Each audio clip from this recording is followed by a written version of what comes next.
Bienvenue au Pouls de la physio. Aujourd'hui, on reçoit Manon Dufresne, qui est présidente de l'Ordre professionnel de la physiothérapie du Québec. J'agis seul aujourd'hui. Mélodie ne pouvait pas être parmi nous. On lui dit bonjour. Je m'ennuie d'elle toujours dans ce genre de discussion-là qu'elle vient enrichir. Alors, j'ai dû me débrouiller tout seul. J'espère que vous allez trouver ça intéressant. On parle d'un paquet de sujets avec Manon pendant ce podcast. Évidemment, un peu son cheminement, les objectifs de l'ordre, le plan stratégique, où est-ce que l'ordre s'en va, c'est quoi l'impact. On parle un peu aussi des changements réglementaires à la CNSST et de exactement qu'est-ce qui se passe de ce côté-là. On a l'impression que l'ordre ne comprend pas non plus les objectifs, mais bon, on sent le désir de vouloir faire avancer les choses puis améliorer tout ça. Le projet de loi 15 sur la réforme du système de santé et la réforme des professions. Donc, c'est quand même chargé. Il se passe beaucoup de choses en physio et en santé au Québec en ce moment. Alors, on en parle avec Manon Dufresne à l'instant.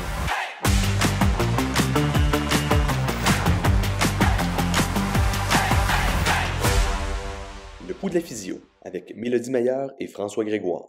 Alors, bonjour Manon. Bonjour. On a décidé qu'on se tutoyait aujourd'hui, donc soyez pas surpris. Je pense que tu sais, on s'est rencontrés à quelques reprises maintenant C'est vrai. dans les derniers mois. Puis je vais apprendre à te connaître davantage. Puis je pense que les gens qui nous écoutent vont apprendre à connaître davantage un petit peu ton parcours, puis où est-ce que tu veux amener toi et les gens avec qui tu travailles à l'Ordre, où est-ce que l'Ordre veut s'en aller aussi là, dans les prochains 3 ans ou 2 ans et demi, là, par exemple, à partir de maintenant. Mhm. Mhm. Peut-être que ça serait intéressant pour les membres, des technologues et physio qui ne te connaissent pas particulièrement personnellement, si on veut, que tu nous parles brièvement là, de ton parcours en physio. Puis tu avais un poste à la permanence à l'ordre avant. Donc, qu'est-ce qui t'a amené là dans ton parcours de physio, etc. Puis qu'est-ce qui a fait en sorte là, que tu as eu le désir de te présenter à l'élection de la présidence, puis bon, on y reviendra là, par la suite. Parle-moi un petit peu, parle-nous Mhm. un peu de toi, Manon. Bon, alors Manon Dufresne, je suis physiothérapeute de formation. Je suis également administratrice agréée, donc j'appartiens à deux autres professionnels, moi, mais je suis présidente que d'un seul, alors c'est important de le mentionner. Mon parcours, bien sûr, formation en physiothérapie. Je suis allée chercher une maîtrise en gestion des organisations également, ainsi qu'une maîtrise en santé au travail. Alors ça fait un peu le parcours, mon parcours académique. J'ai été physiothérapeute, bien sûr. J'ai pratiqué dans le privé comme dans le public et je me suis rapidement intéressée au mode de gestion. Donc, j'avais des cliniques privées de physiothérapie, beaucoup en Gaspésie notamment. Et assez rapidement dans cette séquence-là, je me suis aussi intéressée à la recherche. Donc, je faisais à l'intérieur même de mes organisations, là, donc quelques projets de recherche, notamment avec des travailleurs accidentés et tout. Alors, au niveau, par la suite, j'ai migré, si on peut dire ça comme ça, vers le secteur public, où je suis devenue gestionnaire, directrice des ressources humaines dans une agence en Gaspésie. Alors, je salue les gens de la Gaspésie qui nous écoutent. Euh, Dans quel coin, Manon, de la à, Gaspésie? à Gaspé même, à Gaspé même. Donc, mais quand on œuvre pour une agence régionale, on couvre tout le territoire et ça inclut également les îles de la Madeleine à l'époque. OK. Alors, de ces fonctions-là, j'ai migré par la suite vers le Bas-Saint-Laurent, où j'ai encore une résidence. J'étais directrice des ressources humaines au C3S de Rimouski-Neigette pendant quelques années. Obtenu un poste ensuite de directrice générale pour le C3S de la Métis. Le C3S de la Métis avait aussi une mission de centre de réadaptation en déficience physique, donc un CRDP. J'avais ces deux missions-là. Et lorsqu'est survenue donc la réforme de Dr Barrette, ben, tous les postes de directeurs généraux ont été abolis. On se souvient, j'ai obtenu à ce moment-là un poste de directrice générale adjointe des programmes sociaux et de la réadaptation. J'avais aussi un chapeau de directrice des programmes DI, TSADP, pour ceux qui connaissent le réseau de la santé, donc déficience intellectuelle, troubles du spectre de l'autisme et déficience physique. Alors, dans tout mon parcours, comme on peut le voir jusqu'à ce jour, j'étais jamais trop loin de la réadaptation. Il y avait toujours un petit volet réadaptation là, qui me suivait. Obtenu ensuite des fonctions de directrice générale dans un privé conventionné avec une mission unique CHSLD pour arriver finalement à l'ordre autour de 2016 comme présidente du comité d'inspection professionnelle ainsi que directrice de l'inspection professionnelle et connaissant bien donc les dossiers, j'ai souhaité accéder à la présidence. J'ai toujours gardé en moi, dans toutes les fonctions que j'ai occupées, cette quête-là pour la qualité des services, la sécurité de la population, la sécurité des soins et services qui sont effectivement dispensés. Donc, c'était un peu naturel pour moi de vouloir, de souhaiter accéder à la présidence de l'Ordre professionnel de la physiothérapie du Québec, qui est un grand privilège, soit dit en passant, et je suis fort contente d'y être depuis juin 2022. Donc, voilà. Qu'est-ce qu'est-ce qui, Manon, t'a attiré entre la pratique de la physio, tu sais, d'où la plupart des physios commencent, évidemment, tu as des études académiques supplémentaires là, par la suite, vers la direction, parce que dans le fond, tu as eu beaucoup de postes de direction, direction adjointe, c'est du management. Qu'est-ce qui t'attirait là-dedans, là, à ce moment-là dans ta carrière? Puis en fait, qu'est-ce qui fait en sorte que tu es resté dans des postes de direction par la suite, là? Exact. Ben, la volonté, je dirais, de vouloir construire avec une équipe des choses pour lesquelles on peut faire évoluer. Donc ça, c'était beaucoup en moi, le côté innovateur, le côté entrepreneur également, je dois le mentionner, parce que lorsqu'on on démarre des cliniques privées, c'est pas parce qu'on s'est levé un matin puis qu'on se dit, ben, on va faire ça comme ça. C'est vraiment la volonté aussi d'avoir une certaine autonomie. Mais j'aime beaucoup la planification, j'aime beaucoup tout ce qu'on peut organiser, mais développer avec une équipe autour de nous, telle que par exemple où je suis à l'ordre présentement, avec une solide équipe, là, tout ce que l'on fait pour la protection du public. Je pense que t'es un bel exemple, en fait, comme plein d'autres personnes, là, mais tu fais partie des beaux exemples de professionnels de la physio qui ont cheminé dans leur carrière et qui sont restés en physio et qui font autre chose aussi en physio et c'est probablement, il ne faut pas dire, c'est très important de voir des patients, de traiter des patients, d'aider la population, c'est notre objectif premier, mais de rester en physio pour faire autre chose en physio aussi, c'est bon pour la profession, c'est bon pour tout le monde, là, et aussi pour la population. Mhm. Manon, entre un poste de direction puis un poste de présidente, il y a quand même une différence importante, quoique en parlant, je réalise que c'est peut-être pas si différent que ça, mais il y a une partie très politique hein, dans un poste de président ou de présidente. On préside entre autres le conseil d'administration, mais on est aussi le visage et un peu la mascotte de l'organisation qu'on préside. Est-ce que tu peux me parler des différences entre ce que tu vois dans des postes de direction et ce que tu as vécu? Évidemment, là, dans le fond, tu peux même comparer à l'intérieur même de l'ordre et du rôle là, que peut avoir une présidente ou un président à l'ordre ou n'importe où ailleurs finalement. Là. Mhm.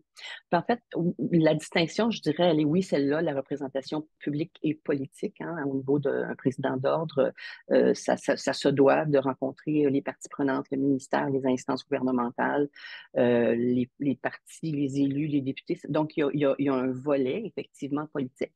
Toutefois, on est en mode gestion. On est en mode gestion, que ce soit un poste de direction générale ou un poste de directrice des ressources humaines ou un poste. Et même dans ces fonctions-là, il y aura aussi des rôles, une fonction politique, hein, parce qu'on se doit de représenter, mais aussi de protéger, par exemple, à l'époque d'être DG, ben, protéger un président protégé. Donc, il y a aussi ce volet-là. Donc, je dirais, ça se ressemble beaucoup à la distinction que mon rôle actuellement, il est d'être près de la population, d'être près, oui, des membres, d'être avec les parties prenantes à faire évoluer les dossiers. Donc, c'est une des grandes différences, je dirais. Comment est-ce que tu trouves ça? Fort intéressant. Oui, Fort est-ce que tu aimes ça? intéressant. J'adore.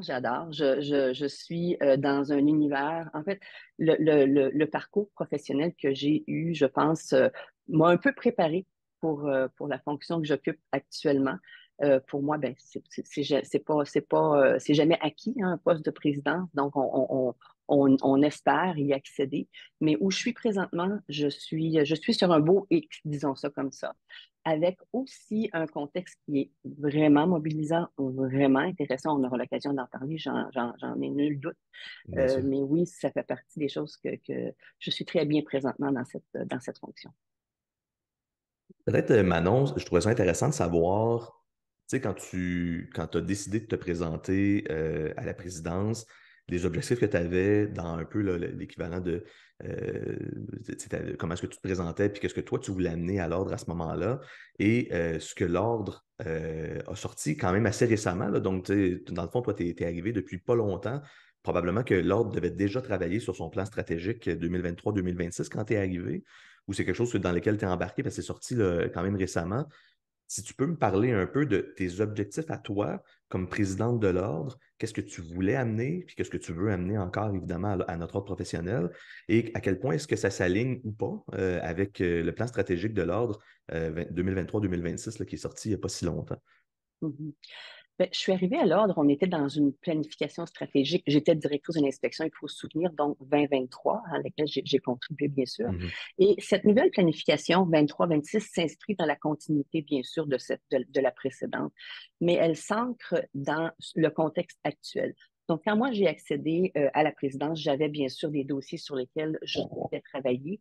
Pour n'en nommer que quelques-uns, j'avais une grande préoccupation pour tout ce qui s'appelle gestion prévisionnelle de la main-d'œuvre en physiothérapie, incluant les stages.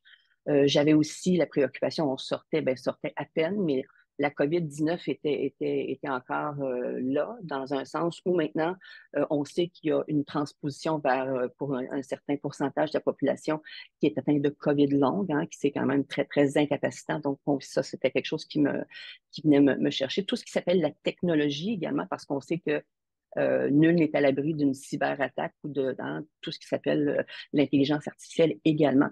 Alors, j'amenais avec moi cette vision-là, cette volonté de vouloir notamment travailler sur ces éléments-là. Et ça aurait été bien mal vu que de ne pas les inclure, ces éléments-là, dans la planification stratégique. Donc, ils s'y retrouvent avec, à l'intérieur des différents axes, dont, quand on parle de la physiothérapie pour accroître, donner des soins, des services qui sont indispensables. Alors, ça, c'est important. Et bien sûr, tout ce que je viens de nommer s'inscrit à l'intérieur de certains chantiers que j'ai déjà même amorcés, dont la COVID longue. D'avoir aussi un leadership collaboratif affirmé. Ça, c'est la volonté que j'ai, que je continue d'avoir, bien sûr, de pouvoir travailler, faire valoir auprès des différentes instances que sont, par exemple, le ministère de la Santé et des Services sociaux, avec qui j'ai des rencontres quand même statutaires depuis près de la dernière année. On se rencontre, le ministère, le volet ressources humaines du ministère ainsi que le volet clinique. Ensemble, je les rencontre. J'ai le privilège de pouvoir les rencontrer aux 6 semaines. Donc, ça me permet de faire avancer les discussions, les réflexions, de faire valoir également les compétences de nos professionnels en physiothérapie, parce que ça aussi, c'était un de mes points majeurs lorsque je suis arrivée à la présidence. Pour terminer avec la planification stratégique, bien sûr, on s'en voudrait de ne pas avoir un volet qui concerne une saine gestion organisationnelle. Donc, ça, c'est plus interne, mais dans les deux précédents axes que j'ai nommés, tout ce que j'ai amené, ce que je voulais apporter à la présidence s'y retrouve et on est maintenant à l'étape donc de faire les plans d'action pour adresser les moyens, les objectifs qu'on s'est donnés. Puis il faut dire, hein, François, qu'une planification stratégique, ça ne se fait pas en claquant des doigts, hein, bien entendu. Donc, on a eu de nombreuses consultations qui ont été réalisées, dont des consultations auprès des membres, que je remercie d'ailleurs d'avoir participé en si grand nombre. Ça nous a donné une très, très belle mouture d'informations privilégiées dont on s'est servi justement pour bâtir la planification stratégique, comme tu viens de le dire, qui est sorti quand même tout récemment là, parce que l'exercice s'est terminé. Maintenant, ce qui va être important de faire, c'est de la faire vivre, cette planification stratégique-là, et d'en mesurer les atteintes. Voilà. Ben, c'était un peu, c'était une de mes questions, Manon. C'est, dans le fond, quand on construit une planification stratégique, et là, tu me dis, ben, dans le fond, ça va prendre un plan d'action pour mettre en branle un peu là, ces objectifs-là. Est-ce qu'on part d'actions concrètes qu'on veut atteindre et on construit un peu les grands axes de la planification stratégique, ou on fait plutôt l'inverse? On part de grands axes qu'on veut, puis ensuite, on détermine sur quoi est-ce qu'on devrait peser ou appuyer ou quel bouton aller travailler là, pour faire en sorte que ça puisse fonctionner. Mhm. Ça se rejoint, ça se rejoint. On fait bien sûr un travail très large, mais en même temps, on sait qu'on a déjà des choses qui doivent pousser à l'intérieur de la planification stratégique. Alors, le plan d'action, lui, fait en sorte que l'on concrétise les choses que l'on a dit qu'on allait faire. Et d'ailleurs, à l'ordre professionnel de la physiothérapie, on va avoir en lien avec cette planification stratégique-là, une belle salle de pilotage qui va nous permettre justement de voir à la réalisation de nos différents projets, des différents chantiers qui sont en œuvre, comment est-ce qu'on les mesure, comment est-ce qu'ils évoluent. Puis lorsqu'un projet est terminé, ben, lequel on ramène pour la suite des choses, parce que un plan stratégique sur 3 ans, on ne peut pas tout faire en même temps. Donc, il y a une séquence à se donner dans des Ouais, plans d'action bien structurés. ben, souvent, une fois, là, puis dans le fond, probablement que vous avez utilisé un petit peu là, certaines technologies pour placer vos objectifs là, dans un tableau, puis voir là, c'est quoi nos objectifs dans le temps, qu'est-ce qui a été Oui, accompli, des sous-objectifs, évidemment, ce qui est exact. assez commun dans les grandes organisations, là. Oui. Euh, quelque chose qui m'a Puis surpris. Ah, ce qui vas-y, est Manon, oui. important, si je peux me permettre, Ben oui. on a le souhait également, surtout le souci, d'avoir ce qu'on appelle une matrice de cohérence. Hein. On guide nos actions, nos priorités sur les choses qui font sens pour nous dans un contexte, bien entendu, mais aussi avec la capacité organisationnelle. Quand je disais qu'on ne peut pas tout mener de front, ben, c'est la matrice de cohérence qui nous permet de positionner ces choses-là. Puis il y a des choses qui arrivent plus vite que d'autres. Puis parfois, il faut dire, bon, ben finalement, celui-ci, on va le décaler un peu dans le temps parce qu'il y a quelque chose qui vient d'arriver, puis on doit s'occuper, pour ne nommer que tout à l'heure, on va en parler, mais l'élargissement des pratiques professionnelles font partie, bien sûr, des éléments de la planification stratégique. Oui, bien sûr, il faut être prêt, faut pas laisser passer certaines opportunités. Ben, il y a des opportunités, puis il y a aussi des trucs qui nous tombent dessus, là, qu'on pourrait dire des malheurs. La COVID a été tu sais, un peu cette Oui, réalité-là. Et bon, après ça, je pense que chaque organisation doit essayer de voir comment est-ce qu'elle peut utiliser, dans le fond, des choses qui sont pas positives, là, comme la COVID, évidemment, c'est quelque chose de négatif, mais comment est-ce qu'on peut spinner ça pour que ça devienne une opportunité d'amener en faire certains, ressortir. Oui, ouais, exactement. exact. Qu'est-ce qu'on peut faire Exact. avec ça? Qu'est-ce que ça nous amène? À quel point ça accélère certains processus qui étaient peut-être déjà en train de s'installer, là, soit dans la société ou dans notre organisation. Mais justement, en parlant d'organisation, tu sais, j'ai quand même été surpris de voir que dans la planification stratégique, on parlait de saine gestion organisationnelle euh, comme point important. Tu sais, c'est un des 3 points là, qui ressortait. Puis, dans le fond, moi, la première chose que je me suis dit, c'est, écoute, y a-tu des problèmes à l'ordre, tu sais, dans la gestion des gens qui travaillent là de façon permanente? Tu sais, j'ai été surpris de voir ça à cet Mhm. endroit-là avant la technologie, avant la main-d'œuvre, par exemple. Là, tu sais. Euh, Peut-être que je trouve ça intéressant si tu peux me parler un petit peu là, de qu'est-ce que ça veut dire, là, une saine gestion organisationnelle dans la planification stratégique pour l'ordre. Je vais rassurer tout de suite les gens qui nous écoutent, ça va bien à l'ordre. Il y a pas de souci à y avoir. Bien sûr, on a par contre la volonté que ça continue de bien aller. Et c'est la raison pour laquelle on instaure des principes, des bonnes pratiques. Bon, on va parler de bonnes pratiques ressources humaines, bonnes pratiques de gouvernance également. Donc, à titre de présidente, moi, avec le conseil d'administration, il faut s'assurer que ça continue de bien fonctionner. Donc, on a un plan d'amélioration, pas parce que ça va mal, ça va même très bien. On a fait des sondages sur, par exemple, le fonctionnement hein, du conseil d'administration. On a peut-être gratté pour trouver des choses sur lesquelles on voulait travailler, mais ne serait-ce que de continuer de développer nos ressources. Et là, je ne parle pas juste pour le conseil d'administration, mais je parle aussi pour les gens de l'interne, de s'assurer que ces gens-là soient toujours dans leurs compétences, dans une actualité qui est la réalité contemporaine, parce que tout évolue. Hein. La physiothérapie évolue, le système évolue, le système change. Alors, pour s'assurer que nos ressources internes, dans des principes de saine gouvernance organisationnelle, saine gestion organisationnelle, qu'on puisse accompagner donc et toujours s'assurer de la protection du public à travers ça. Donc, mais je tiens à rassurer encore une fois, c'est vraiment par souci de vouloir continuer que ça continue, que ça va dans la bonne direction à ce stade-ci, et ça le sera pour les 3 prochaines années. Est-ce que c'est quelque chose qui a été influencé par le monde du travail, qui a été quand même bousculé post-COVID, qui était peut-être quelque chose qui était encore là, qui était présent, mais évidemment, on le sait, là, le monde du travail a été bousculé par la COVID. Les technologues et physios qui nous écoutent, qui travaillent directement avec des patients, ont peut-être on a vécu ça pendant la COVID, ça influence peut-être un peu moins notre travail aujourd'hui, mais tout ce qui est gestion, administration, création de projets, le travail à la maison, bon, est-ce que ça se peut que c'est quelque chose qui a eu une influence là, sur le désir de vouloir tu sais, continuer à avoir une gestion moderne, si on veut, à l'ordre? Tout à fait, tout à fait. On le sait hein, pour tout le monde, que ce soit en clinique, que ce soit dans les milieux hospitaliers, que ce soit dans toutes les organisations, la COVID a modulé énormément les pratiques en gestion, bien sûr, gestion ressources humaines, gestion financière, gestion technologique.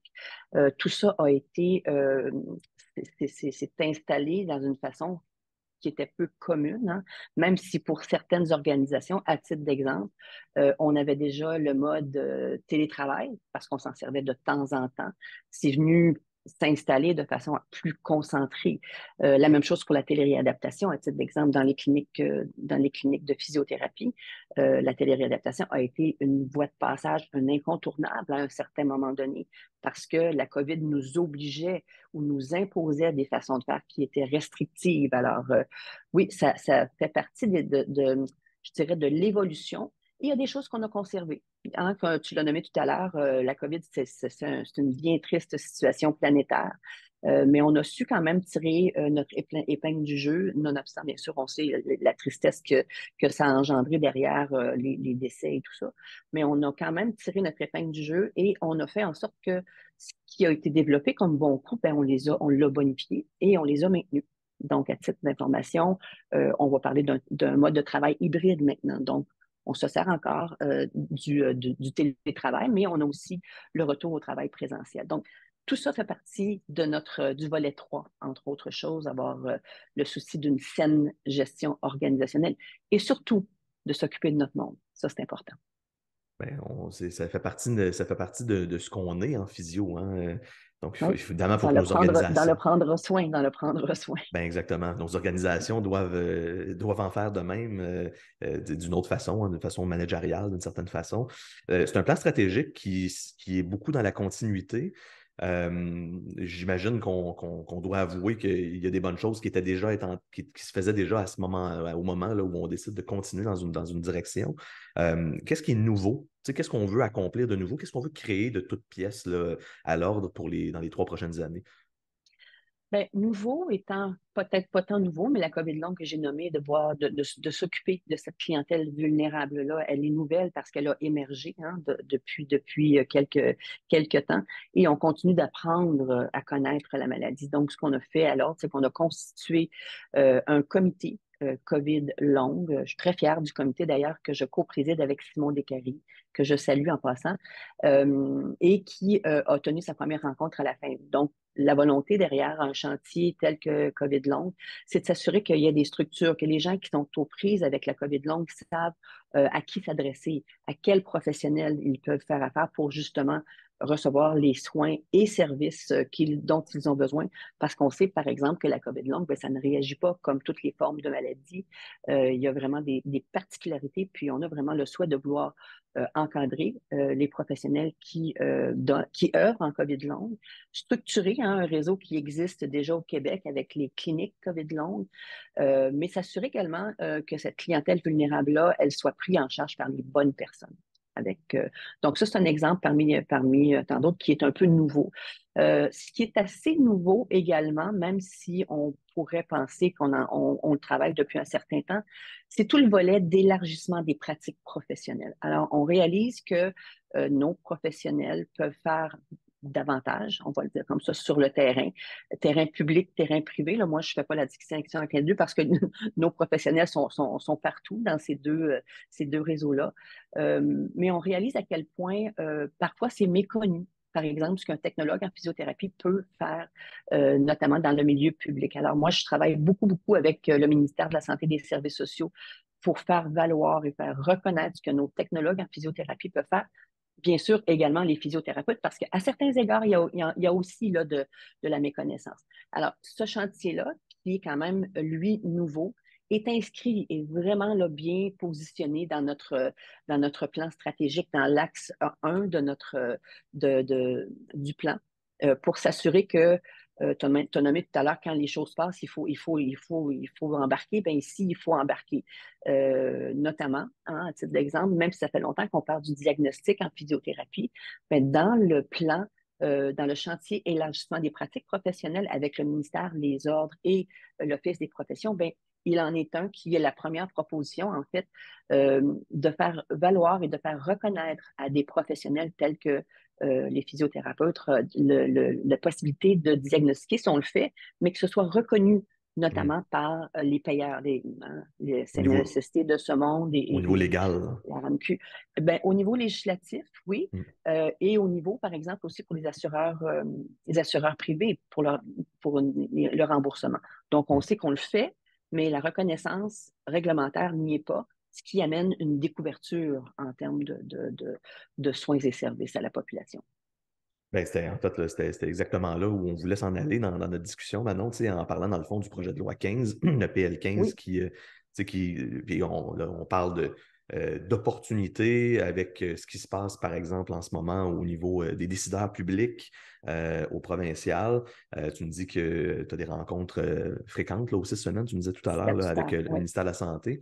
oui. Euh, j'ai trouvé ça, parce qu'après avoir lu le plan stratégique, je trouvais que c'était assez large, mais évidemment, quand je me suis mis le nez dans le Physio-Québec, j'ai trouvé que c'était, j'invite les membres à le lire si ça n'a pas déjà été fait. Je trouve que dans Mhm, les articles, on rentre un peu plus en détail là, sur dans quelle direction est-ce qu'on veut s'en aller. Puis moi, j'ai trouvé ça, je ne sais pas si je pourrais appeler ça courageux, ou évidemment, c'est pas moi qui l'écris, puis, mais tu sais, dans l'article que- que- qui est de toi, là, Manon, là, dans le dernier Physio-Québec, on nomme carrément des objectifs.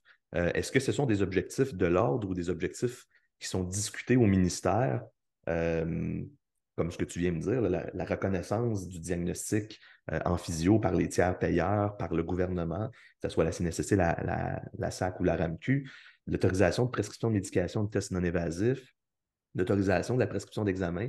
On en fait déjà un peu en physio avec la oui. radiographie, mais on pourrait aller plus loin, évidemment, toujours dans notre champ de pratique. La maximisation de la contribution aussi des technologues.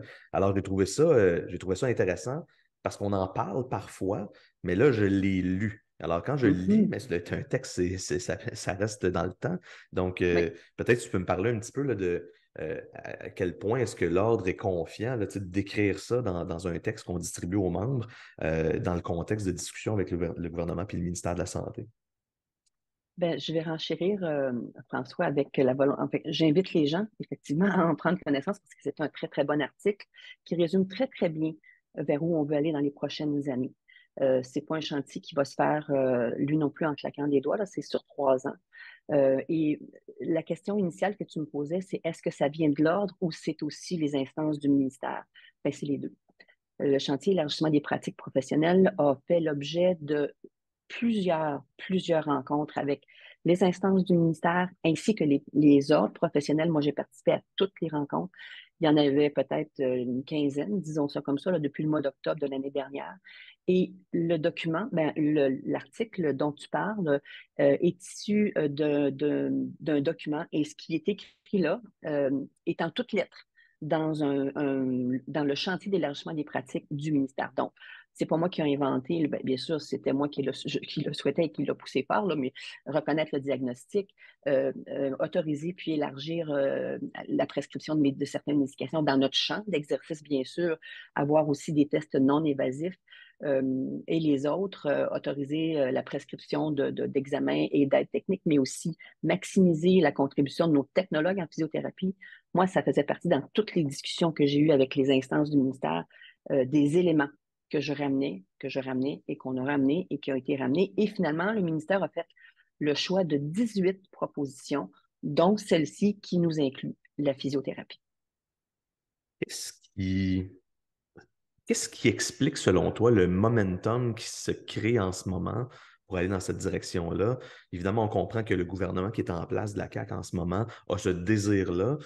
Tu sais, ça doit faire 60 ans là, que les gouvernements disent qu'ils veulent réformer la santé pour l'améliorer. On en parle, il se passe pas, il s'est souvent pas passé grand-chose dans les dernières années.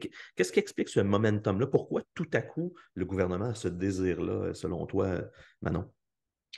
Ben, la volonté d'accroître et de rendre encore et davantage accessibles les soins et services à la population, c'est ultimement ce qui guide tous nos choix. En tant que présidente d'un ordre professionnel, je ne peux que saluer cette initiative gouvernementale qui est celle derrière, entre autres choses, le PL15, la volonté d'avoir Santé Québec notamment. Alors, je ne peux que saluer ça dans un contexte, bien sûr, d'accessibilité et de protection du public. Donc, on va s'assurer que les services qui sont rendus soient de qualité. Ça fait partie de notre rôle à nous. Mais ce qui fait ça, je pense que c'est Notamment, les listes d'attente, la pandémie nous a quand même amené certaines réalités, nous a fait valoir que il y avait déjà, on savait des contextes de pénurie de main-d'œuvre, mais ça a relevé, ça a mis en lumière davantage ces éléments-là. Et c'est logique à ce moment-là qu'un gouvernement veuille adresser ces choses-là. Alors, le PL15, le plan santé, tout ce qui va en découler, a commandé ceci. Et ça se rejoint. C'est une très belle,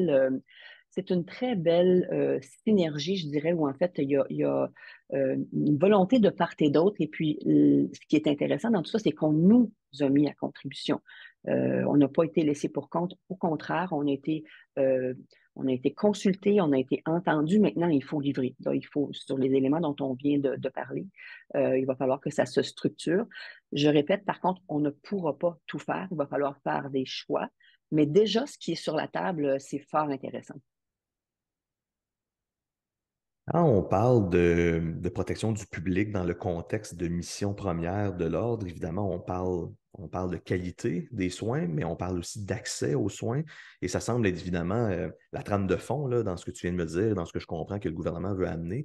Évidemment, quand on entend le gouvernement parler ou les ministres ou les députés parler de ce genre de trucs-là, généralement, on va parler de la médecine, du manque d'accès en première ligne, de la difficulté d'accès en première ligne. Et c'est comme si on voulait évidemment élargir la pratique des professionnels qui ont déjà ces connaissances-là. On veut leur donner le droit d'en faire davantage légalement, évidemment, dans un projet de loi. Euh, un des problèmes, par exemple, c'est qu'en physio, on est déjà pas mal occupé. Puis, comme dans bien des endroits, on vit sous ce qu'on peut appeler une crise de la main-d'œuvre d'une certaine façon, qui pour moi est difficile à chiffrer parce qu'on n'a pas beaucoup d'informations là-dessus. Comment est-ce que l'ordre compte agir? Parce que moi, c'est ce que j'ai été surpris de ne pas voir dans la planification stratégique, d'adresser la quantité de technologues de physio. Je sais qu'il y a beaucoup de cégeps là, qui ouvrent des programmes de technologues en physiothérapie, là, des programmes de physio là, au DEC en ce moment. On ne pense pas là, qu'une université, euh, puis je pense surtout au Grand Montréal, là, parce qu'on a beaucoup vu d'ouverture en région là, dans les dernières années. Comment est-ce que l'ordre compte s'y prendre pour aider en fait, à ce que l'accès soit possible pour la population? C'est une belle, grande question, fort Oui. intéressante. J'ai parlé d'entrée de jeu du chantier gestion prévisionnelle de la main-d'œuvre que j'ai instauré, mis en œuvre. Donc, on a à l'ordre, quand on parle de la donnée, on a certaines données qui ne sont pas, qui n'ont pas été rendues visibles. Alors, je m'affaire présentement, en fait, depuis mon entrée à la présidence, à voir ce que l'on détient comme information et à rendre visible cette information-là pour qu'elle nous serve. Donc, on a combien de physiothérapeutes, de technologues en physiothérapie, dans quelle région, dans quel milieu de pratique? Ils ont quel type d'approche? On avait déjà ça parce qu'on les capte, mais on les fait émerger et on les met, on va le dire comme ça, là, sous forme de tableau pour que ça nous serve. Alors, ça, c'est un des éléments, mais on va aussi s'associer les différentes parties prenantes pour s'assurer qu'on puisse mettre en place des moyens pour adresser les situations qu'on pourrait considérer comme étant lacunaires ou problématiques, où il nous manque du monde. Mais c'est un chantier en soi, c'est-à-dire que les systèmes actuellement, par exemple, le système du réseau public ne parle pas au privé. Alors, c'est difficile d'aller recueillir cette donnée-là. Ce qui ne veut pas dire qu'on ne peut pas avoir une forme de, de vision ou de portrait. Alors, c'est ce qu'on est en train de faire. Moi, je dis souvent, on ne peut pas améliorer ce qu'on ne mesure pas. Alors, il faut d'abord mesurer ces informations-là pour pouvoir mettre en place des moyens, des actions concrètes pour pouvoir ensuite agir et voir est-ce qu'on s'améliore dans notre situation. Donner l'exemple des stagiaires. On sait qu'on a besoin de milieux de stage, mais on a de la difficulté à capter où sont ces milieux-là. Donc, ça fait aussi partie des préoccupations que j'ai. Travailler avec le système de santé et de services sociaux pour voir ils sont où les besoins. Quand on dit qu'ils sont là, les besoins, on a une petite idée, on sait les listes d'attente post-opératoires, mais encore. Donc, ça aussi, c'est des discussions que j'ai avec le ministère pour voir réalistement, là, est-ce qu'on est capable de mesurer ces choses-là pour mettre nos professionnels là où ça compte. Ça compte partout, mais il y a des secteurs où ça compte davantage. Puis la dernière chose que je devrais dire aussi par rapport à ça, François, c'est que Euh, Est-ce qu'on utilise nos professionnels à bon escient? C'est vraiment la question qu'il faut aussi se poser.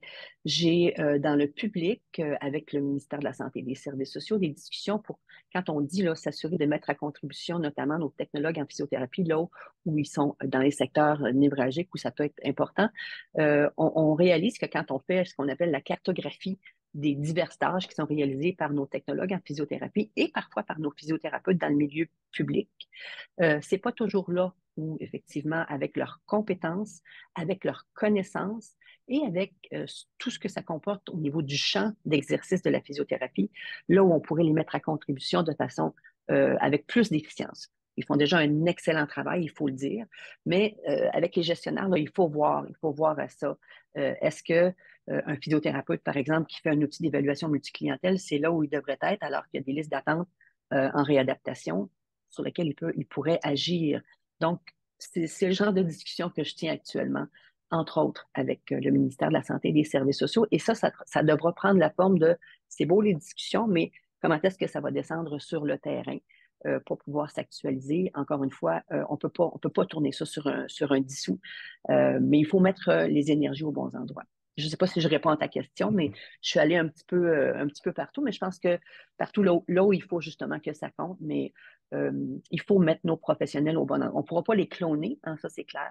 De nouveaux programmes, oui, 5 nouveaux programmes quand même en 2025 vont voir le jour, ce qui représente un peu plus de 105 places connues. Il y a deux maisons d'enseignement collégial dont on n'a pas tout à fait les chiffres. Puis il faut aussi dire qu'il y a une nouvelle formation universitaire à l'Université du Québec à Trois-Rivières qui va prendre forme en physiothérapie pour former des physiothérapeutes, on m'a dit autour d'une trentaine. Donc, on a espoir on continue d'apporter de l'eau au moulin. Il faut prendre soin de nos stagiaires, il faut s'assurer aussi qu'ils aient les bons milieux de stage et d'être exposés hein, à différentes clientèles pour justement agir là où ça compte. C'est intéressant. Si je comprends bien, on est plus en mode recevoir des données puis comprendre qu'est-ce qui se passe. Parce que là, des actions, par exemple, si on parle d'ouvrir un programme, quand on parle d'un programme de 4 ans et demi, ben, c'est sûr et certain que ceux qui rentrent en physio en ce moment, ben, ils ne seront pas sur le marché avant 4 5 ans. Là. S'ils se rendent sur le marché, là, ça, c'est une autre game, là, en fait, si on veut. L'Ordre a fait un sondage là, en 2021, si je ne me trompe pas, là, ou en tout cas, ça a été publié en 2021 sur l'attrition et la raison du départ des professionnels. Moi, ce que j'avais entendu dire, c'est qu'on s'était rendu compte que peut-être la croissance du membership à l'ordre n'était pas à la hauteur du nombre de gradués. Là. Peut-être que. Qu'est-ce que tu peux me dire là-dessus, Manon, là, sur. Parce qu'évidemment, la main-d'œuvre, c'est complexe. Hein, tu as parlé de le bon professionnel au bon endroit, d'utiliser les ressources de la bonne façon. Bon, de l'ouverture de certains programmes de technique, de l'ouverture du programme de physio là, à l'Université du Québec à Trois-Rivières. Mais ceux et celles là, qui sont déjà sur le terrain, comment est-ce qu'on les garde, là, qui aient 0 année d'expérience ou qui aient 10 ans d'expérience? Mhm. C'est quoi l'enjeu alentour de ça, selon toi? Ben, le phénomène d'attrition, hein, il est partout, dans tous les types professionnels, bien sûr.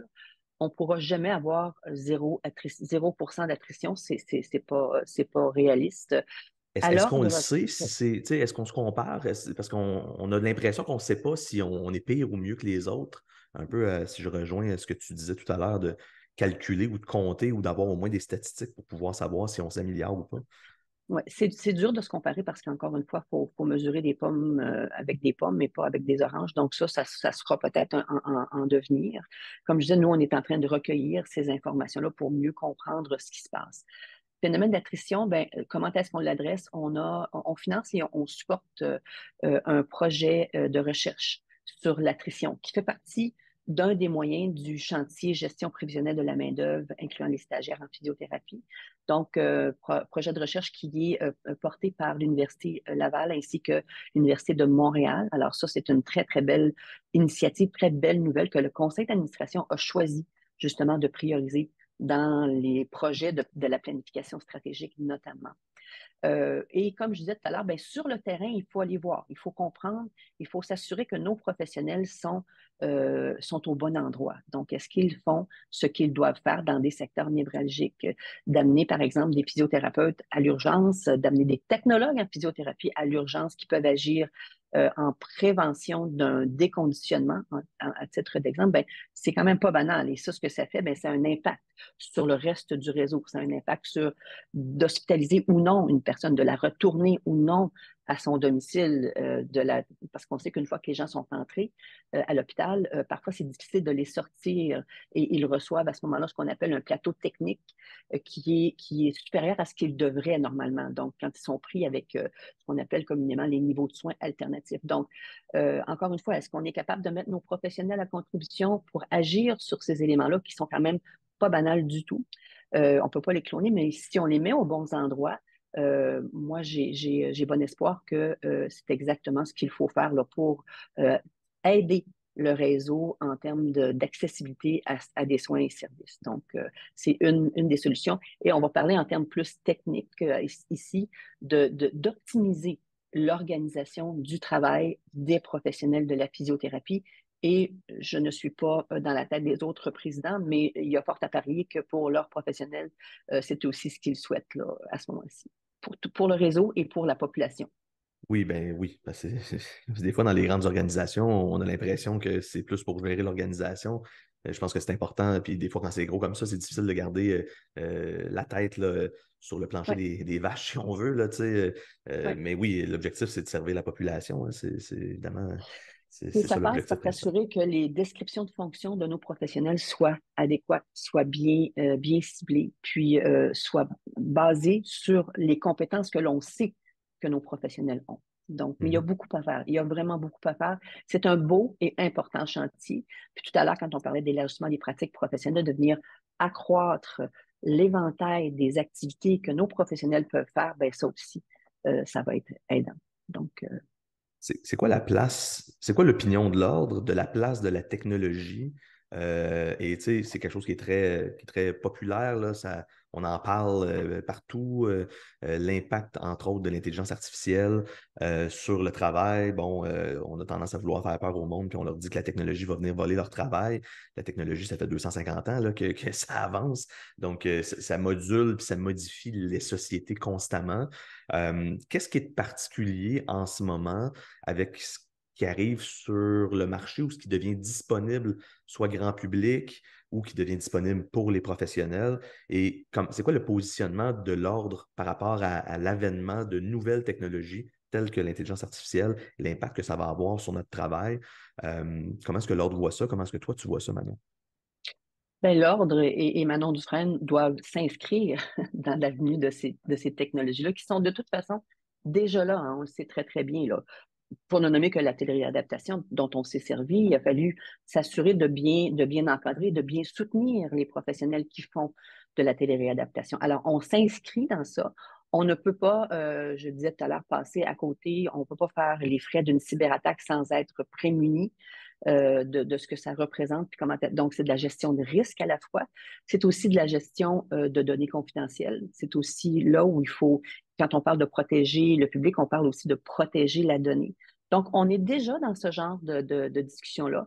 À mon sens, de façon où il va falloir que ça augmente par contre. Donc, c'est un des chantiers, les systèmes d'intelligence artificielle, incluant les cyberattaques, la téléréadaptation, la donnée numérique en santé.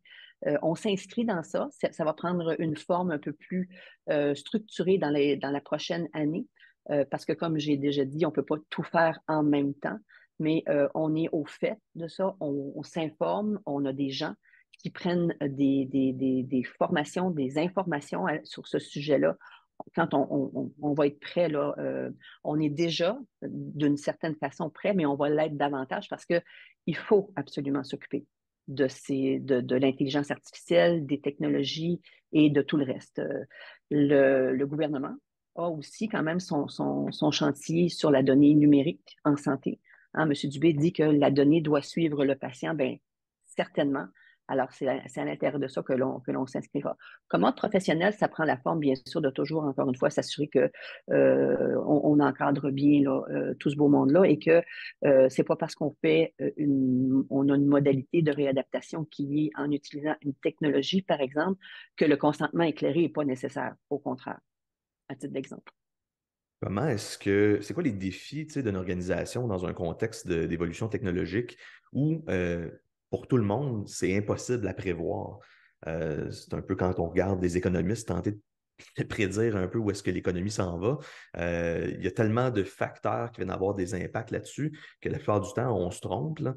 Donc, c'est quoi les défis dans une organisation d'arriver, dans le fond, on n'a pas le choix, là, on arrive comme humain, comme organisation, toujours après qu'il y ait eu une certaine installation de ces technologies-là. Comment est-ce qu'on gère ça comme organisation? Ben, en fait, on n'est pas les inventeurs de ces technologies-là, il faut dire. Puis comme ordre professionnel, c'est certainement pas notre rôle. Alors, un peu comme tu le dis, on fait avec. Souvent, on est mis devant un fait accompli.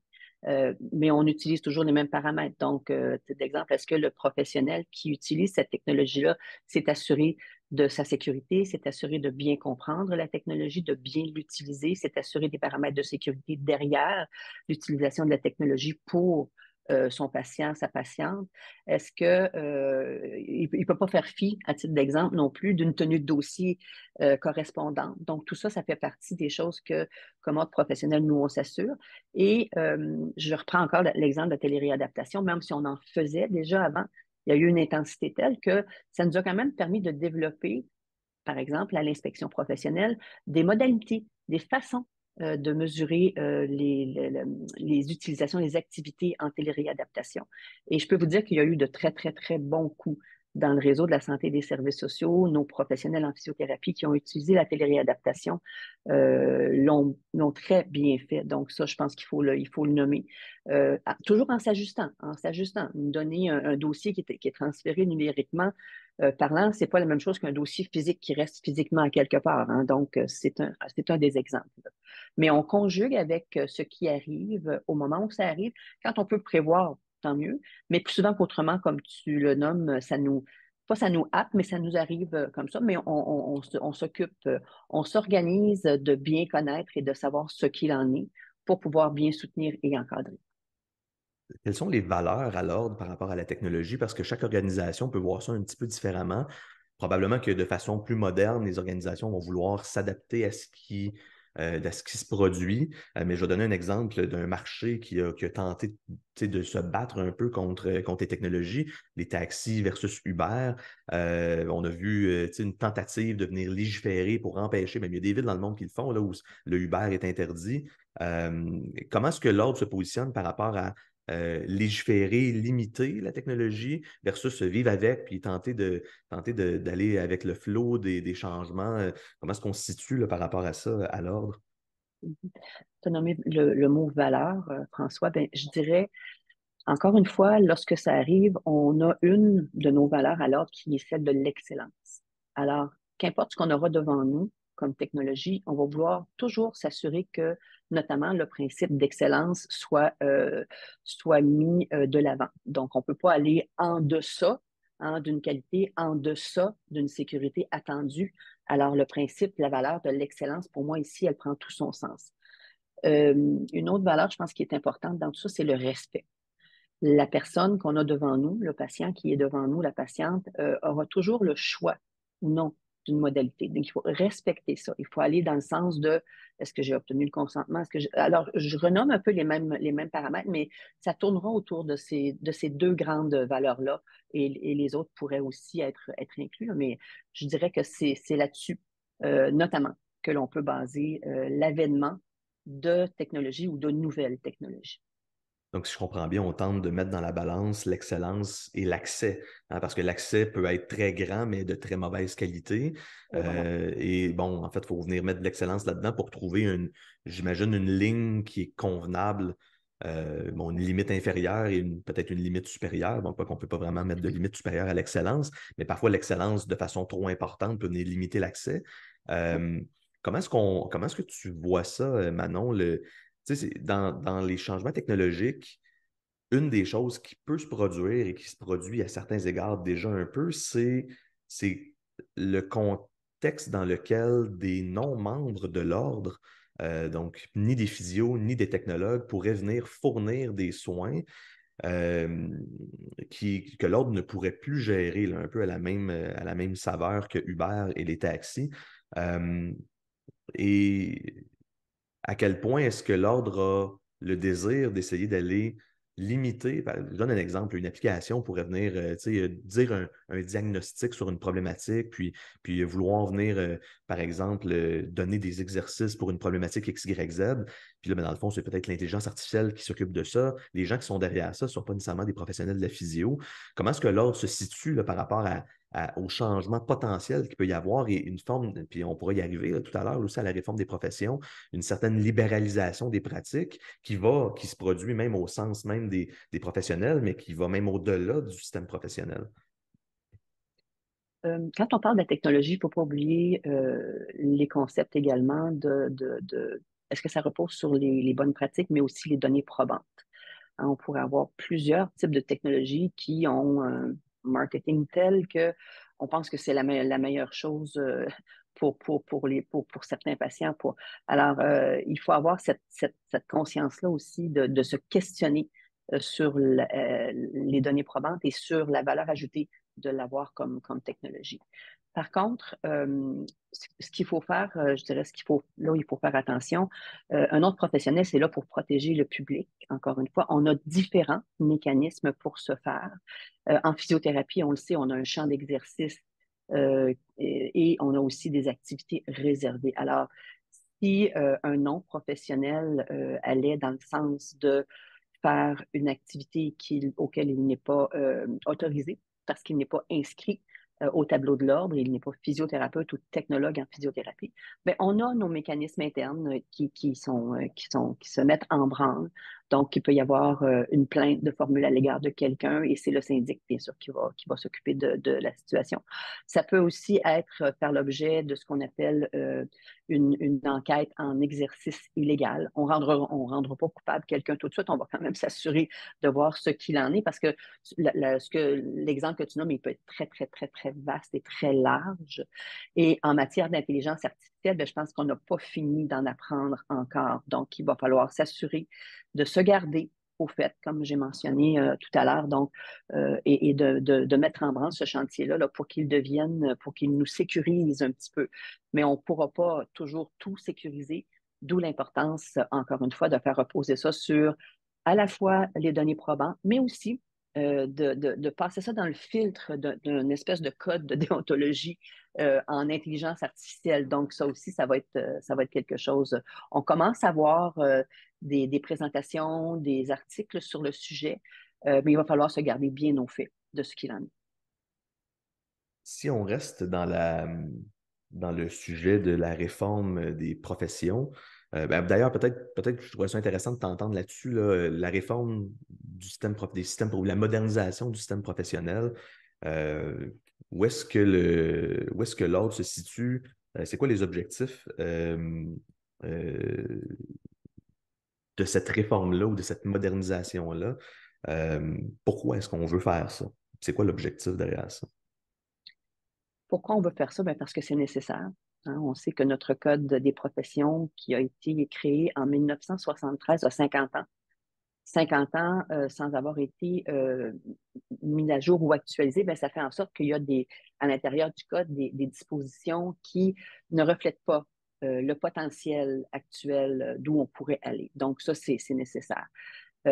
Maître Lebel, lorsqu'elle a donné ce mandat-là à l'Office des professions, à Madame de Rome, la nouvelle présidente de l'Office des professions, ça a été bien clair là, que ça allait se faire sur différents plans. Donc, il y a trois niveaux. Trois volets à la modernisation du système professionnel. Le premier, c'est celui de vouloir alléger tout le processus réglementaire. On ne peut pas être contre ça. On sait un règlement, qu'est-ce que ça prend et surtout combien de temps ça peut prendre. Alors, il y a cette volonté-là. Et moi, je salue cette initiative-là parce que je pense que c'est le public qui va en profiter ultimement. Donc, de rendre quelque chose un peu plus souple, pas au détriment de la sécurité, pas au détriment de la qualité, mais parfois, il y a des petites choses administratives qui ne sont pas nécessaires et c'est ce genre d'aspect-là qui va être regardé en matière d'allègement réglementaire.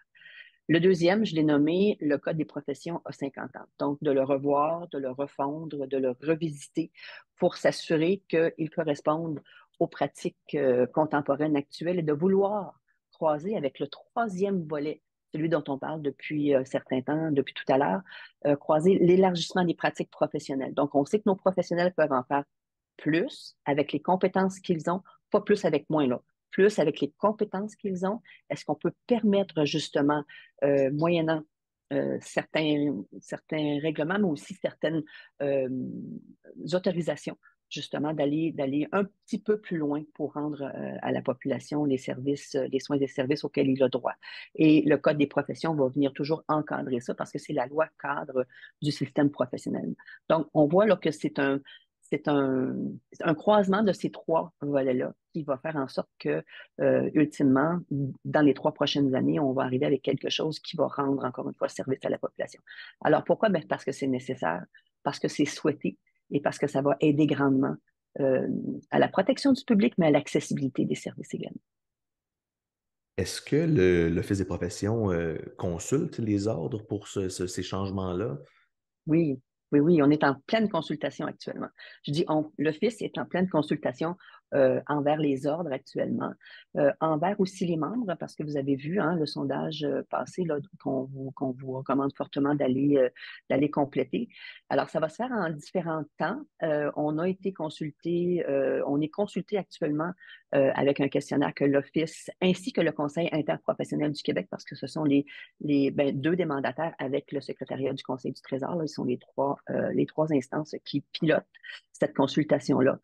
On a un questionnaire dont il faut faire parvenir d'ailleurs les informations dans les prochains jours, euh, avec la consultation également de la population, ce qui est quand même pas rien non plus, hein, donc de s'assurer que, et pourquoi on consulte la population? Ben parce que quand on parle de protection du public, on parle de protection de la population. C'est important qu'il soit mis à contribution dans ce sens-là. Et il y aura en novembre, avec les informations qui auront été recueillies, un recadrage où en fait, on va aller un peu plus dans la lignée là, de consultations différentes, de focus group avec l'Office des professions du Québec, les ordres professionnels, pour donner suite à la démarche de modernisation du système professionnel. Alors, c'est assez costaud, c'est ambitieux, mais c'est nécessaire et ça va donner quelque chose. Il y a quelque chose que je retiens de ce que tu me dis depuis qu'on parle là, de presque la dernière heure, Manon, et ça s'inscrit, je pense, dans la gestion moderne en 2023, c'est la contribution et la collaboration. Et j'ai l'impression que dans ce que tu me dis, et tu pourras me confirmer si j'ai raison, c'est ce qu'on veut mettre de l'avant à l'ordre, dans le management et la gestion des projets à l'ordre. Tu m'as dit que le ministère, tu te dis mot pour mot, on nous a mis à contribution.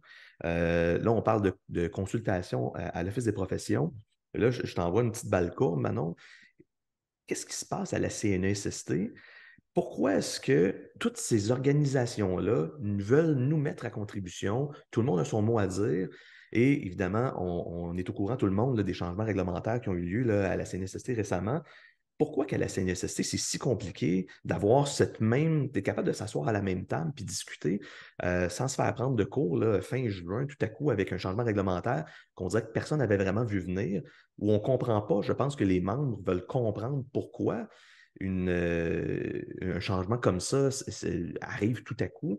Alors, c'est quoi c'est une question de valeur de gestionnaire ou je ne sais pas trop. Peut-être que tu peux me parler de ça. Je ne comprends pas pourquoi. Est-ce que tout le monde collabore, mais pas tout le monde finalement? Mhm. Ben, merci pour la petite balle courbe. Je vais la saisir au bon. Je ne peux pas parler pour la CNSST. Donc, pourquoi c'est difficile de me prononcer parce que ce serait même pas recommandé de le faire. Ce que je peux dire, ce que je peux dire cependant, c'est que nous avons fait ce que nous devions faire. Quand on parle d'un processus, d'une modification réglementaire, ben, il y a plusieurs étapes, hein. Il y a un processus consultatif pour lequel on a soumis nos préoccupations, pour lequel on a fait suivre tout ce qu'on pouvait leur donner comme information, on a tenté de les rejoindre, on a réussi à avoir une mini-rencontre, si je peux dire ça comme ça, qui a donné très peu, parce que, comme tu l'as bien dit, en juin, tout d'un coup, tout était passé dans la Gazette officielle et c'est là où on s'est mis en action. Je salue d'ailleurs la précieuse, mais précieuse collaboration de la Fédération des cliniques de physiothérapie du Québec ainsi que de l'Association québécoise de la physiothérapie qui est avec nous. L'ordre, mettons tout ce que l'on peut à profit pour pour mieux comprendre justement cette situation-là, mais aussi s'assurer qu'il y ait le moins d'écorchures que possible, c'est-à-dire pour que le patient, le travailleur ou la travailleuse accidentée n'écope pas de cette modification réglementaire-là et que nos technologues en physiothérapie continuent d'avoir leur pleine autonomie. Donc, cet élément-là est encore, on continue de le travailler. On est dans justement une prochaine rencontre qui est prévue avec la CNESST pour davantage comprendre ce qu'on leur a dit, nous, et on a rencontré aussi le ministre du Travail dans ce contexte-là. On leur a dit, écoutez, on vous tend la main. Venez vers nous et on a des solutions à vous offrir. On espère être entendu pour la suite. Il y a un nouveau règlement qui va en 2024 entrer en vigueur et on va garder assez serré nos communications avec autant la CNSST que le ministre du Travail, M. Boulet, que l'on a rencontré et à qui on a demandé aussi une deuxième rencontre. Donc, pour continuer d'être dans la boucle, d'être entendu, d'être mis à contribution pour justement faire en sorte que des choses comme ça ne se reproduisent plus. On a aussi fait la demande à la CNSST de mettre en œuvre un article qui est déjà dans une des dispositions dans leur loi sur la santé et les services sociaux, qui serait d'implanter un comité multidisciplinaire incluant donc les professionnels de la santé, les professionnels de la réadaptation. Et ça aussi, on va continuer de le pousser, ce dossier-là, pour que ça arrive et que ça serve Ben, justement dans un tel contexte. ça fait longtemps qu'on en parle, mais ça se met pas en branle. Donc, c'est ça, c'est comme s'il y a un manque de volonté, puis c'est dur à comprendre parce qu'en fait, tout le monde travaille, l'ordre, le ministère, l'Office des professions, c'est comme si tout le monde travaille dans un sens où on veut faciliter l'accès, faciliter les soins, augmenter l'accès à la population. On parlait d'excellence tantôt, donc évidemment, pour pouvoir avoir de l'excellence, il faut quand même toujours bien avoir accès à des soins. Donc, c'est comme s'il y a il y a des instances qui vont à contresens. C'est un petit peu difficile à comprendre. Je pense que tu fais bien de le souligner, là, le travail de la fédération puis de l'occuper et de l'ordre là, dans cette direction-là. Évidemment, les membres ont bien hâte de voir où est-ce que ça mène. Je pense que beaucoup de gens se posent la question sur pourquoi est-ce que ça a été fait, ça. Parce que clairement, en termes de. Évidemment, on le sait, hein, quand on n'explique pas aux gens, les gens vont trouver des raisons, vont se faire des Ouais. idées. On a plutôt l'impression qu'on tente de limiter l'action. Alors que d'un côté, on a le ministère de l'Éducation puis des cégeps qui ouvrent des programmes de technologues, puis de l'autre côté, on a un organisme payeur et réglementaire qui tente de limiter l'accès. On a un petit peu de la misère à comprendre ça. Je pense qu'on pourrait profiter, tu sais, de cette situation-là pour encourager les membres à aussi être membres de leurs associations. Évidemment, l'ordre, c'est une obligation pour porter notre titre professionnel et je pense que bien des gens en sont fiers. Moi, dans ma pratique, depuis les 16 dernières années, je suis devenu de plus en plus fier d'être physio puis de faire partie de l'ordre professionnel. Je pense que l'ordre a joué de mieux en mieux son rôle là, dans les 2 dernières décennies. J'ai lu quelque chose d'un peu, puis j'aimerais ça t'entendre là-dessus. Manon, on va terminer dans quelques minutes, mais en termes de réforme des professions, il y a quelque chose qui est mis de l'avant où on dit que les ordres ne doivent pas jouer un rôle associatif. Comment est-ce que toi, tu vois ça? Puis comment est-ce que l'ordre compte? Y a quelque chose à changer là, dans qu'est-ce que l'ordre fait actuellement? Ben, ça fait partie dans le chantier de la modernisation du système professionnel. La volonté, c'est de redonner ce qui est actuellement, ce que semble être une perception du public qu'un ordre professionnel, c'est pas là pour protéger le public, mais c'est là pour ses membres, alors que c'est Hmm. faux. On est là pour soutenir nos membres, bien sûr, les encadrer à ce qu'ils dispensent des soins et services à la population, et c'est pour la population. Donc ça, il y a ça à repositionner dans la modernisation du système professionnel et on s'inscrit bien sûr à l'intérieur de ça. Moi, je pense que au niveau de la fierté, ben, ça fait partie, oui, d'être membre d'un autre professionnel, c'est pas un droit acquis, hein, c'est un privilège. Les gens qui sont inscrits au tableau de l'ordre, c'est un privilège que de porter un titre de physiothérapeute, que de porter un titre de technologue en physiothérapie. Alors moi, je ne peux que saluer les initiatives, encore une fois, là, de Maître Lebel, de Madame de Rome, de l'Office des professions, parce on a quelque chose à gagner là par rapport au fait que tout semble converger vers des mises à contribution, des consultations, puis des façons de faire qui sont peut-être un peu nouvelles si on parle mettons, des 10 dernières années, mais c'est la bonne façon de faire les choses. C'est la bonne façon de faire les choses que de mettre les gens à contribution, de mettre les parties prenantes à contribution. Exemple, moi, sur un de mes comités, j'ai des patients partenaires. Pourquoi? Ben parce que c'est important de les entendre sur certains contextes. Alors, c'est la même volonté qu'utilise notamment l'Office quand elle veut consulter la population à ce stade-ci. Alors, moi, je pense que ce sont de bonnes façons de faire et elles vont donner quelque chose parce que c'est en mettant l'intelligence collective des gens à contribution qu'on arrive avec les meilleures solutions. Quand on parle de réforme des professions, quand on regarde, évidemment, c'est sûr que notre système professionnel est différent des autres provinces au Canada, mais quand on regarde ce qui se fait ou ce qui s'est fait ou ce qui est en train de se faire, par exemple, en Colombie-Britannique, où on a vraiment un système de college là, qui vient, dont, puis un peu comme en Ontario aussi, là, pour des systèmes que je connais un peu mieux, leur objectif, c'est que de la vérification de la sécurité, finalement, de la pratique et compagnie. En Colombie-Britannique, on a éliminé beaucoup, beaucoup d'équivalents d'ordre ou de college pour en créer seulement quelques-uns qui regroupent une grosse partie des professionnels. J'ai comme l'impression que parce que les ordres au Québec jouent quand même un rôle politique, ça serait difficile là, de commencer à mettre ensemble dans le même bateau les infirmières et les médecins au sein d'un ordre professionnel, du moins, là, je ne parle pas de comité puis de discussion. Où est-ce qu'on s'en va là, avec cette réforme-là? Puis est-ce qu'on pense être aussi, est-ce que tu penses que ça peut être aussi drastique là, que ce qu'on voit dans d'autres provinces canadiennes? Ben, je n'ai pas de boule de cristal. Je ne suis pas non plus dans la tête des gens qui vont prendre ces décisions-là. Ce qu'on peut dire, toutefois, c'est que est-ce qu'il y a matière à optimiser certains secteurs? Un ordre professionnel, ça demeure une instance qui a des mécanismes qui peuvent se ressembler. Il y a des choses qui sont très particulières, mais est-ce qu'on peut faire mieux en optimisant les façons de faire? Puis peut-être que justement, ça aiderait au public. Moi, je pense que il faut avoir une ouverture, il faut avoir une écoute pour ce genre de choses-là. Jusqu'où ça irait ou ça ira, c'est difficile de le prédire au moment où on se parle.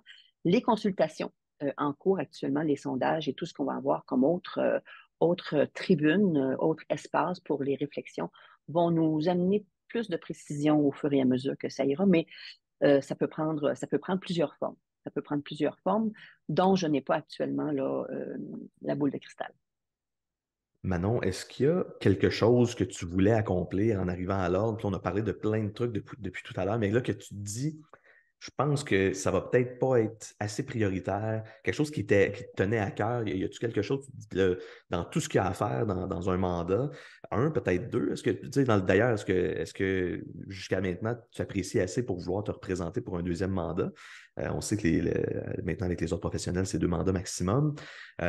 Donc, il y a des choses qu'on n'a pas discutées là, depuis le début qui te tiendraient à cœur et que tu sais que peut-être que c'est pas le momentum n'est pas présent en ce moment pour être capable d'aller dans cette direction-là. J'aimerais ça t'entendre là-dessus.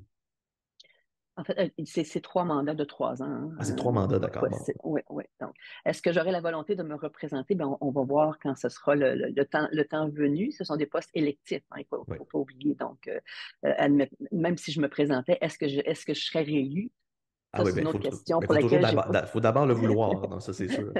C'est ça. Dans ce que j'aurais pas, dans ce que j'aurais comme souhait de faire évoluer et pour lequel j'aurais peut-être à délaisser là, certaines composantes, j'en vois pas nécessairement parce qu'encore une fois, quand j'ai fait mes choix avec la vision, quand je suis arrivée à la présidence, je sais ça prend une dose de réalisme. Alors, moi, je suis une fille d'équipe, je suis une fille qui met à contribution justement les gens parce que je trouve ça important.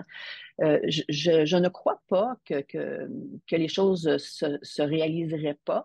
Maintenant, est-ce que c'est à l'intérieur du mandat de 3 ans? Là, c'est une autre chose, mais il ne faut pas oublier qu'un autre professionnel, hein, même s'il y a un nouveau président ou une nouvelle présidente qui arrive, les choses ne coupent pas comme un mur, là. Donc, il y a une continuité qui s'inscrit toujours dans ça. C'est ce que j'ai fait lorsque moi je suis arrivée à la présidence. C'est ce qu'un autre président ou une autre présidente ferait parce qu'on ne veut pas jeter le bébé avec l'eau du bain. Ce serait vraiment dommage. De toute façon, c'est pour ça qu'une organisation qui se dit en saine gestion organisationnelle doit s'assurer d'avoir en place cet équilibre-là, cette stabilité-là pour s'inscrire dans la continuité. Mais dans ce que j'ai mis en place ou ce que j'ai souhaité mettre en place, ça va encore être évolutif.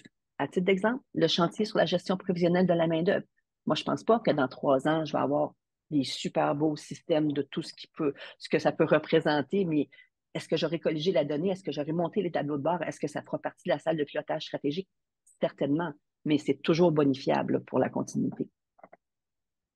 Manon, j'aimerais ça te laisser la dernière parole de notre rencontre d'aujourd'hui.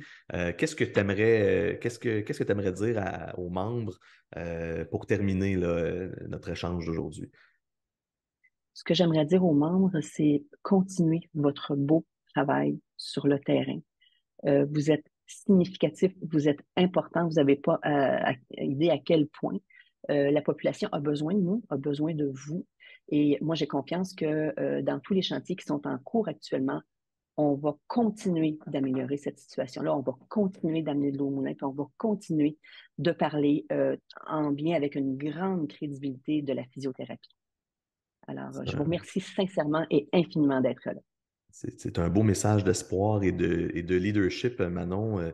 J'aimerais sincèrement te remercier d'avoir pris le temps d'échanger avec moi ce matin. Ça a été très intéressant.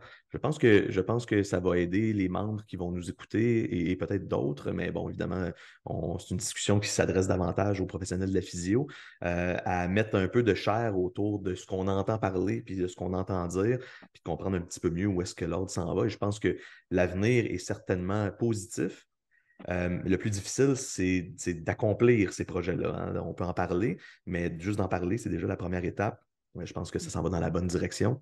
Manon Dufresne, merci beaucoup d'avoir été avec moi ce matin. Ça a été un plaisir. Une bonne fin de journée. Merci. Merci. Merci de nous avoir écoutés. J'ai trouvé ça très enrichissant, très intéressant de parler de tous ces sujets-là avec Manon Dufresne, présidente de l'Ordre professionnel de la physio du Québec aujourd'hui. Merci d'avoir été attentif au Pouls de la physio. Si jamais vous avez des questions, vous avez des commentaires, gênez-vous pas pour nous écrire sur les réseaux sociaux. On est toujours à l'écoute des commentaires de comment est-ce qu'on pourrait améliorer, qui est-ce qu'on peut recevoir, comment est-ce qu'on peut améliorer notre podcast.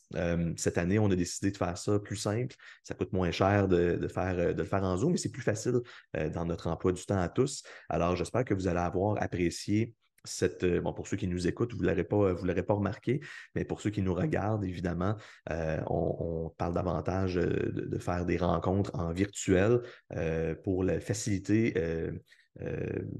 la rencontre des différentes personnes qu'on reçoit sur le podcast. Alors, j'espère que vous allez avoir apprécié. Écrivez-moi sur les réseaux sociaux, écrivez à Mélodie sur les réseaux sociaux, ça me fait toujours plaisir d'en parler. On attend de vos nouvelles, puis vous pouvez me donner aussi votre opinion sur le podcast d'aujourd'hui. Alors, on se parle bientôt. Bye bye.